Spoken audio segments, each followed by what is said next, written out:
Hey guys, free pick time. All right, back with another free play. So today I have a baseball play for you guys. I'm going to walk you through this play and why I think there's value.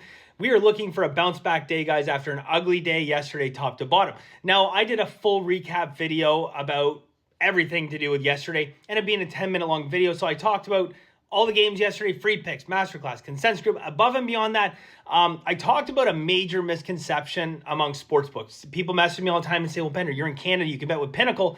You can get down any amount you want, right? That's not exactly true. Yes, Pinnacle doesn't limit people, but it's not true. And I showed examples yesterday of multiple different like $16,000 bets. That's where I'm capped at, right? So I bet it at 16,000. They moved the line. I bet another 16,000, right? Showed the same thing in NBA. So if you want to check out that video, guys, 10 minutes long. It's the last video on every social media platform that I have. I posted it. So we do a full recap of yesterday as well as go over that misconception about Pinnacle. And it just really goes to show, look, I'm trying to show the full journey, the full experience as a professional sports bettor, okay? That includes winning days. It includes losing days. It includes all the information I can bestow upon you guys to help you win long-term, okay? It also means debunking some of the myths that people have about sports betting. And believe me, there's a lot. Sometimes I'll read stuff on social media, some of these Facebook groups and stuff. I'll just shake my head. I'm like, you know what? I'm not even going to get into this right now with these guys because they're just going to come and tear my head off and they're completely wrong. So I just don't even want to get involved at this point anymore. But for you guys, I'll come out here and I'll try to dispel any myths and, incorrect notions about certain things in sports betting. And being able to bet unlimited amounts of money on Pinnacle, technically true, but they're going to move the line every time. Okay, or at least when I bet, they move the line every time. So I can't get down every single one. I'll show you guys the example. You can see that in yesterday's recap video if you want to go check that out. All right. So today, guys, a little bit lighter card. We already got one game under our belt. We picked up a half-unit win in English Premier League today, and I was giving my head a little shake afterwards because this should have been a one-unit play, and I was just being out and out stubborn because I couldn't get the line I wanted. Okay, so we took the over 2.5. Sheffield, Fulham. I don't even know what it finished. I saw 4 goals and I said, okay, that's good enough for us. But we paid minus 136, okay? Minus 136, I shopped around. I'm like, if I find this at minus 125, it's definitely, no question, a full unit play. It should have still been a full unit play. So again, it's not even miscapping. That is literally just a mistake on my part. Stubbornness. Like, there's no better way to describe it. So we're up a half unit, but technically I also cost people a half unit in Masterclass today by not going full unit on that play. But anyways, it is what it is. We're off to a 1-0 start today, okay? We have some college basketball, one game of college basketball, 5 NHL plays, including a couple full unit plays, and we have 6 Major League Baseball, including a full unit play as well. So a little bit lighter in terms of volume today, but we have some larger unit plays today. 3 plays in consensus group. If you guys are looking to join Masterclass, it's $99 a month. Gets you my full card every single day. All the Masterclass educational videos and the Bender Wins Guide to Professional Sports Betting to make sure you are doing things the right way. For a limited time, guys, said for the first week of Major League Baseball, we'll open up Master Pass. That is still available right now. It is only going to be open for the first 7 days of the MLB season. That gets you consensus group and Masterclass, both for $199. Normally, consensus group on its own, $199. So it's basically getting Masterclass for free. So if you're interested, guys, check it out, benderwins.com. On to today's free pick. Okay, so we're going right back to the well here. All right, we are going back onto Houston, minus 132. Okay, so we're paying a little bit more juice than yesterday. I got a nice system on this one, guys, and I want to not just talk about the system, but talk about how I cap this game and my numbers, okay? So I have a good, fairly mature system, 250 wins, 142 losses. Comes in at 64%. Carries with it a 16.3% ROI.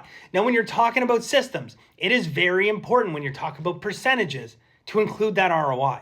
Because you could have a system theoretically. I could create a system right now out of thin air by over-filtering, and I could find a system that wins at 70%. And I could come out here, guys, say this system over 500 games is hit at 70%.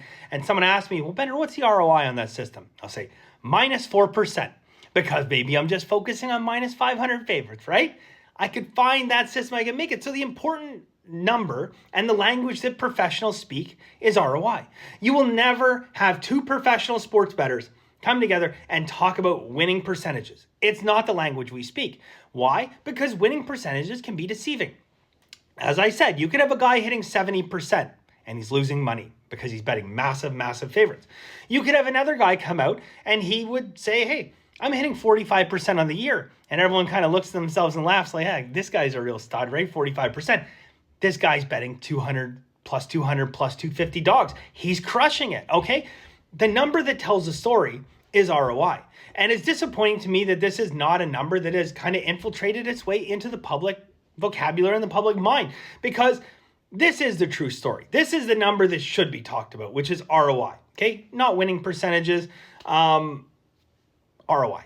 It tells the whole story. All right, but anyways, this carries with it a 16.3% ROI. So an incredibly strong ROI, especially when you look at the fact that I say that, good ROI, 3%, elite level, 5%, right? I mean, top level elite, 5%, okay? That is every sports bettor's goal. It's, you come out beginning of the year, let's hit a 5% ROI, right? Now, if we look at specifically this system where we're looking at favorites in the minus 130, minus 140 range, that number does go up to 66%. Okay, so again, up to 66%, seeing a very slight, very slight increase in ROI of like 0.1%. It's not significant, okay, but 0.1% increase, but around the same ROI, slightly higher winning percentage. That being said, okay, so we say this game's going to win 64 to 66% of the time. I don't agree with that, okay? I don't agree with that, even though system on here, what I've capped this game as winning at 62%. So slightly underperforming this system. That being said, at 62%, just plug that into our friendly odds converter, and that tells us what the true line should be, minus 163. So the true line should be minus 163. The line we are getting, minus 132. Now, we always want to do what?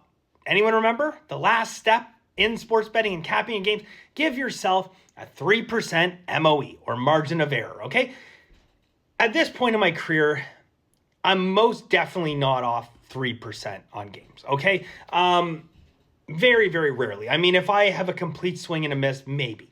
But that is a huge margin of error, okay? Now, 1-2%, sure. But 3%, highly unlikely. So when we give ourselves a 3% margin of error, this is a 3% cushion, okay? That means if instead of winning at the 62% that I cap it, it only wins at 59% long term, okay? That means the true line should be minus 144, not minus 132. So even factoring in this margin of error, this level of comfort, this cushion, we still have value, guys. And that is the final green light to go ahead and make this a play. You do want to give yourself that 3% margin of error, that little cushion. And at the end of the day, guys, not only is it a little cushion in case there's, human error, you miss something or whatever the case may be, or the rare case where you just out and out don't cap the game properly, which happens, right? But it goes to show that, you are allowing yourself to bet on games that have enough of an edge, enough of value that long term it's going to make a big difference, okay? And that is what we really want, guys. It's important that we're not, betting every single game where there's the most minute edge, okay? Because then you enter into the fact where your margin of error will potentially put you below a point where there's value. And we don't want to end up below a point where there's value potentially, okay? That's why we like to have our 3% margin of error, saying in the worst case scenario, this game wins 59% of the time, okay? I think it wins closer to 62. So we will take the 62 and assume that the true line should be minus 163, giving us 31 points of value. It's significant. All right. So that's what we're going to do today, guys. Always practice bankroll management. Think long-term. If you're interested, guys, check out that recap video from yesterday. Not only do I recap, the full day masterclass consensus group free pick, but above and beyond that, I talk about that major misconception with Pinnacle and show real life examples of exactly how they don't limit me, but they limit the amount that I can bet before they move the line. Check that out, guys.